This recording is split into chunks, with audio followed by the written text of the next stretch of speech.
mais Nabou, ils ont instauré ici des bracelets électroniques. Il y a la possibilité de faire une liberté provisoire. nit koo jàpp tëj ko ci këram barricade ko ay weer kooku koy wax dëgg yàlla boo ko bëggee tënk mën nga koo tënk. bu nekkee ci diggante bii nga xamante ne dund ak dee mu feebar ba sonn ba lot lan moo tax duñu ko libéré. chef d'accusation yi ñu teg ci ndodd moom diis na gan wax dëgg yàlla mais qu'est-ce qui empêche aujourd'hui qu'on libère Ousmane Sonko et pour moi on doit le libérer. moom nag ak ñi nga xamante ne dañoo tëdd ci kaso bi yépp pas seulement pour le principe de la politique. mais pour l'intérêt de ce pays. Pas seulement pour des questions de divergence politique mais parce que tout simplement humainement kenn ku ci nekk ci ñun nit nga te jàpp naa ne politique jarul yenn yi. jàpp naa ne nguur jarul yenn yi. ba ci bakkenu doomu aadama dafa doy waar dafa fort te nag aujourd'hui l'État a une grosse responsabilité parce que bu fekkente ne dafa nekk ci kaso bi ba wér gu yaramam sooxe ba mu nekk hôpital bañ naan mu ngi réanimation jàmm lañu koy ñaanal mu génn ci fa mu tëdd. wax dëgg yàlla mais aujourd'hui c'est une affaire boo xamante ne ni en fait l'État est garant de la sécurité de son état de santé parce que c'est certains prisonniers mais c'est quelqu'un qui requiert et qui a toujours ses droits. droits yooyu ñu war ko sàmm war ko respecter war a jëm war a taxaw ci lu jëm ci moom te pour man Nabou Cor am réew bu dee da nga ne da nga koo bëgg ña nga jiite. am yërmande ci ñoom. nga war a nangu ne ñii dañoo far ak yow ñii faroon ak yow am réew bu ne da nga ko jiite Nabou Cor te nangu ne itam ne ci ñi nga ko jiite yow ci sa bopp maanaam da nga xeex ñafe bëre léewtoo ba yegg si fi nga yegg si nii tey nga war a nangu ne am na ñeneen ñoo xamante ne ni dañuy bëre dañuy léewtoo ndax yow fa nga yegg la nu bëgg a yegg l'éternité nag appartient à Dieu la pérennité elle est humaine. loolu foog nit di ci bàyyi xel saa su nekk. te palais bee du këru kenn moomu ko turu kenn inscrire ñu ko fa. Sénégalais yi ñoom ñooy tànn lettre yan cay bind ci ab diir ndax loo nekk président bu baax baa nga nekk président bu bon. du terewul àpp nga am bu àpp ba jeexee da ngay dem. kon nag loolu lu mat a bàyyi xel la ci lépp loo xamante ne dañu ko dee def aujourd'hui pour moi Nabou Cor dinañ koy ñaan nañu ko libérer mu dellu. ci këram ak ay activités même bu fekkee dafa nekk sous liberté conditionnelle je pense que ces avocats lu jëm ci wàllub yoon ils sont en train de mener une stratégie boo xam ne ça va dans le sens non seulement de le faire sortir de la prison mais peut-être le blanchir par rapport ak chef d'accusation yi nga xam ne ñu koy teg yépp c'est pas pour rien que le combat est en train d'être mené sur le plan international mais avant ñuy jéggi frontières yi Sénégal bay dem di xeexi di feneen ka ngay xeexal day fekk mu tal ko day fekk mu wér day fekk mu nekk ci capacité yi nga xamante ne dina mën a réfléchir dina mën a xam fan ak fan lay tegi jéegoom ci yeneen yu ci topp et pour man nag njiit moo war a am yërmande googu moo war a am acceptation boobu moo war a am grandeur boobu nga xamante ne da ngay nangu ne dëgg-dëgg contradiction ci politique la bokk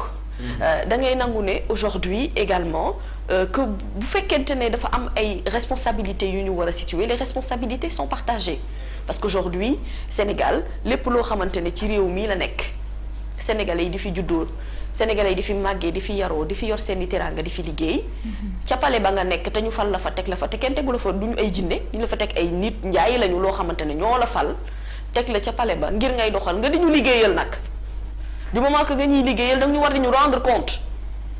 parce que cet état n'appartient à personne on n'est pas dans une monarchie ici nekkuñu ci royaume dañu nekk dans un état démocratique boo xamante ne chacun a le droit de pouvoir s'exprimer de pouvoir donner son opinion et son avis par rapport ak doxalin bi ni muy demee te man ëttum politique bi ni muy viré nii neexuma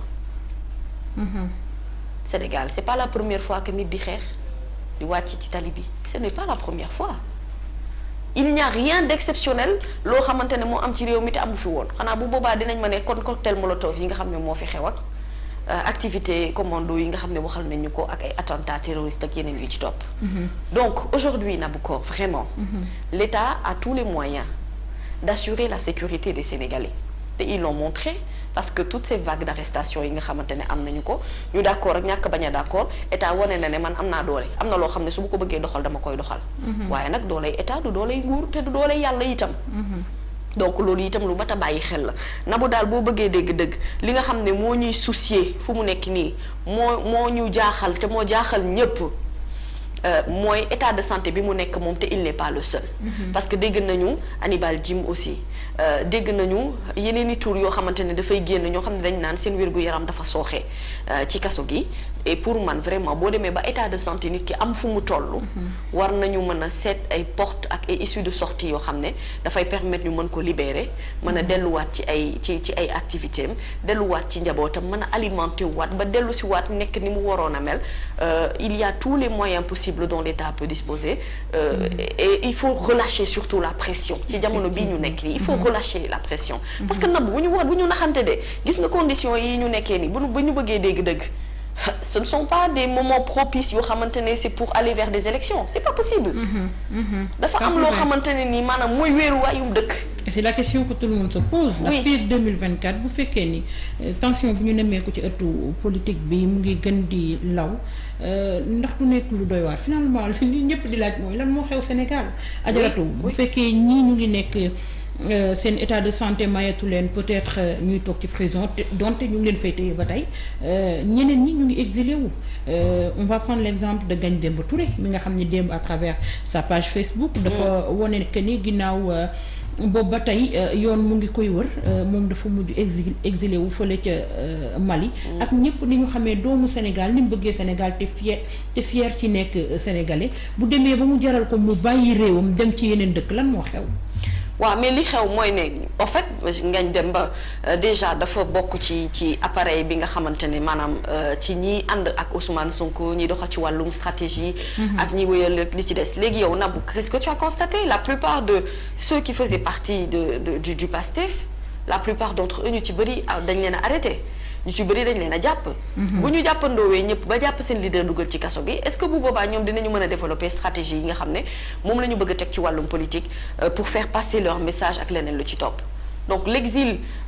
boo ko déggee sax à la limite c'est un mot qui devrait faire peur parce que boo déggee naan dama exilé jóge naa sama dëkk maa ngi dem feneen mooy ne yow daw làqu nga en fait. tu es en situation de réfugié politique. mooy ne yow sa réew dem nga ba tu n'es plus wala tu ne te sens plus en sécurité wala jàpp nga ne à tout moment tu peux être mën nañ la jàpp ci ay affaire arrestation yi leneen lu ci topp nga daw làqu ci beneen réew. et Nabou Cor xam nga man en fait c'est-à-dire que ci sama jamono man sama génération man dama musuta dundu tension politique bu yegg si fii. je ne le connais pas du temps de Senghor li ñu ciy wënte wax yépp fekkewuñu ko ce n'est pas de notre génération. mais ñu génération bi ñu fekkee wax dëgg yàlla daan nañu naam gis ay manifestation wàcce ci suuf ñaxtu kaas takk morceau bu xonq xam nga li ma la wax dox ñaxtu def sit-in toogaay yi ñaxtu ak leneen lu ci topp xam nañu loolu daan nañu gis sax arrestation daan nañu gis ay bakkan yu ci rot parce que ci temps Wade aussi amoon na y avait des morts. donc mais est-ce que dans l'histoire du Sénégal mës nañu yegg si fii ñu yegg si nii tey ci wàllu politique. moi j'aimerais que ñi nga xam ne ñoo ñu mag ci wàllu génération ñu fàttali ñu moom mais je ne le pense pas. et aujourd'hui dëkk bi Nabou Cor boo bëggee dégg-dëgg ku la wax ne maa ngi xëy Sénégal nekk Sénégal sama xel dal na man de dama lay laaj kon yow nooy def ba sa xel dal saa su ne. nu muy dalee ñii di jaar ci gaal gi ñii di dee ci ndox mi. voilà di génn réew mi et on a tellement besoin de cette jeunesse ñu demati ba yokku ci léegi jeunesse bi 1 2 3 bu fekkee da nga am ton mot à dire bu ñu demee ba ci kanam dootuñu gisati da ngay exilé wu soit nga dem en Gambie wala nga dem Mali wala yow yaay xool mais da ngay mujj nekk daw làqu ci beneen réew comme tu l'as si bien dit. c'est ça en fait c'est-à-dire que da ngay dem ba kon finalement yow sentiroo ne liberté yi nga xamante ne amoon nga ko yaa ngi koy am ba tey. et donc loolu mooy causer circonstances yu mel nii et pour man vraiment nekkul ci luy taaral image yu Sénégal vraiment. pour man ci li ñu ciy jot a def pour des efforts et pour justement parce que il y a eu des gens qui se sont battus pour que ñu mën a yegg si fii ñu yegg tey waruñu woon ci jamono bi ñu toll di delluwaat ginnaaw bu baax a baax di toog di saytuwaat. en fait on n'avance pas. te bu ñu bëggee dëkk boo xamante ne dafay émerger à l'image de d'autres pays qui se sont développés on en a parlé ici hier comme le Qatar ou les Asiatiques entre autres. Il va falloir changer de mentalité et de méthode de faire de la politique. te ñu jàpp ne aussi. Nabou Cor coow li lu mu bari Ousmane Sonko n'est pas un politicien. ñi fi jotoon a jaar danoo xam politique politique la ñuy def dañu cee yàgg. politique la ñu xam. politique la ñu xam. effectivement dañ leen a tàggat ci loolu ñu nekk ci ay parti xam ay stratégie politique xam ay combine xam nu ñuy tegeeg nu ñuy jëfee mais kii ce n'est pas un politicien c'est ça sa différence avec les autres et peut-être que loolu mooy point fort am aussi peut-être que nit ñi à un moment donné toog nañ ba ne vraiment les politiques ça va c'est bon parce que depuis 1960 jusqu'à maintenant Naboucor si ce ne sont pas les mêmes choses qui se répètent qu'est-ce qui se passe dans ce pays où est l'évolution en vrai et dans quel secteur on se dit réellement que ñun am na foo xamante ne yegg nañ fa ci wàllu mais Nabou loo am dëkk bu taaru te amuloo état de droit da ngay am problème. mais dëkk sax li koy taaral ak li koy jëmmal mooy ay ndawam. oui mais tu perds ta jeunesse le recul démocratique on n'en parle même pas Sénégal bu ñuy waxati rek mooy sous-région bi li ñu doon nawee wala Afrique ak ñeneen ñi boo waxee ñu ne Sénégal dëkku démocratie la mais on a perdu charme boobu Sénégal amoon on l'a perdu depuis belle lurette. Il y a ça et il y a que aussi quand je parle de taaru sax je parle du domaine infrastructurel. Aujourd'hui même si on était arrivé à construire des gratte-ciel. defar ay tali yu mel ni Paris la France lamp yi di tàkkee fu ne. te nit ñi amuñu sañ-sañu amuñu liberté bi ñu war a am ba war a sentir seen bopp ci système bi ni muy doxee. na bu boobaa nit ñi du ñu gis immeuble. du ñu gis gratte-ciel du ñu gis tali bu baax du ñu gis dara xam nga la base bi déjà mooy que nit ñi nekk. que les gens soient bien xam nga même bu fekkente ne tu vis dans la pauvreté ngay dund ci ñàkk. tant que yaa ngi am sa liberté ba tey ñàkk googu mën na bañ a dis ci yow torop. mais xam nga li metti amoo mënoo ba pare amoo sañ-sañu wax boobu moom dafa tar moom. boobu moom amul lu mu yamal ci àdduna. liberté amul njëkk na bu ko liberté amul njëkk. bëgg xëy dox sa soxla bëgg xëy dem lijjanti ji bëgg wax. bëgg def bëgg nekk loolu amul njëkk y a pas de prix. La liberté ne s'achète pas. Par contre c'est un droit boo xam ne kenn ku ci nekk da nga war a xeex pour pouvoir l'acquérir. Et aujourd'hui vraiment pour moi un régime bi nga xamante ne dafay jeex régime bi jeex na ba noppi quand même on est à quelques mois des élections présidentielles moi j'ai même pas envie d'entendre parler de report bugguma ko dégg calendrier électoral dañ ko war a respecter. te j'ai l'impression que dafa mel ni tout est fait pour que ñu bañ a jublu ci loolu alors que dañ ci war a jublu parce qu'on a besoin d'un changement et pour besoin d'un changement on a besoin d'une pléthore de candidats on a besoin d'avoir un choix et le choix du peuple doit être respecté te quoi qu'on puisse dire li am ba des libre et inclusive et li am ba des mooy ce leader dont on parle aujourd'hui est un leader à fort électoral c'est la vérité bu mu njëkkee participer ci ay élections et pourtant il n'était pas politicien il était troisième. bokkaat ci ay élections locales ak législatives même bu fekkee c'est au sein d'une coalition il n'est pas parti sous le nom de Pastef loolu il faut que mu leer. Pastef n'a jamais utilisé turu Pastefam pour dem ci ay élections. C'était sous d'autres bannières. Donc mais n'empêche que am na représentativité au sein d'une coalition qui s'appelle Yewwi Askan Wi ci mbooloo ak ci valeurs yi ñu jaay. ba tax ñu am ci élection yi lu ñu xalaatul woon am aujourd'hui la preuve avec les législatives et les locales donc kooku aujourd'hui li mu jot a dund en plus de li ñu passé ci ay élections bu ñu jàpp ne maanaam c'est une communication positive par rapport au pouvoir c'est une communication négative par rapport au pouvoir parce que sénégalais dafay sanctionner ci li nga xamante ne loolu lay gis ne kii mu ngi koy dundee am na noo xam ne bëgguñu ko woon moom Ousmane Sonko am lu ñu woon ci ay idéologie mais danoo dem ba finalement dañu koo faral dañu ko dee jàppale ndax danoo jàpp ne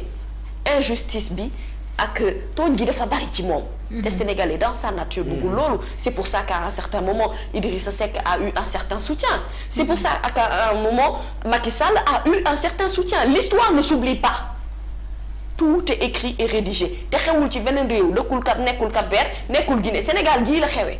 donc ñun danoo am passé am loo xamante ne ci loolu la ñu war a tënku te wax dëgg yàlla Naboucor vraiment encore une fois pour des raisons humaines. Parce que ay nit lañu te pour man nit ki vraiment loo ñàkk d'accord ak moom am na loo xamante ne amaana waroo ko yéene yegg si nañu foo xamante ne pour man doy na waar déjà mooy tëjum kaso bi beneen bi ci topp mooy nañ fexe ba sàmm wér-gu-yaram te nañ ko génn ci kaso bi bàyyi ko mu libre. jërëjëf Adjaratou Mame Mia Seydi ni ki dem ba ñu yëg ne Ousmane Sonko dafa dem